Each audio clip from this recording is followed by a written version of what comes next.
எங்கள் வயதில் சாப்பிட்டாலும் சரி சாப்பிடாட்டாலும் சரி அதெல்லாம் பிரச்சனை இல்லை.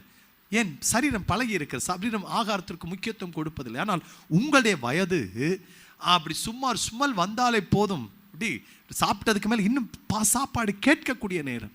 அந்த நேரத்தில் அந்த காலகட்டத்தில் பிள்ளைகளே குறைந்த மட்டும் மாதத்தில் ஒரு நேர சாப்பாடையாச்சும் ஆண்டவருக்கு என்று அர்ப்பணித்து, ஆண்டவரே இந்த நேரம் சாப்பிட மாட்டேப்பா, இந்த சாப்பாடை உமக்கென்று நான் வேறு பிரித்து வைத்து உம்முடைய சமூகத்தில் ஜெபிப்பேன் என்று ஆண்டவருடைய சமூகத்தில் சொன்னார். நீங்கள் கேட்கலாம், ஏன் சாப்பாடு சாப்பிடலன்னா ஆண்டவர் தானே சாப்பாடை தந்திருக்கார், பட்னியை விரும்புகிறவரா என்றால், மனுஷன் அப்பத்தினால் மாத்திரமல்ல தேவனுடைய வாயிலிருந்து வருகிற ஒவ்வொரு வசனத்தினாலும் பிழைப்பான் என்று எழுதியிருக்கிற சாப்பாடு ஒரு முக்கியமே இல்லை. பிள்ளைகளே, கொஞ்சம் நீங்கள் சாப்பாடை வெறுத்து ஒரு நேரம் நீங்கள் ஜெபிக்க ஆரம்பித்தால், ஹல்லேலூயா, எந்த எல்லையிலே தோற்று போனீர்களோ அந்த எல்லையை தாண்டி போகத்தக்கதான தேவ பலன் கர்த்தர் தருவார். அந்த வேளையில் அவர் ஓடோடி வருவார்.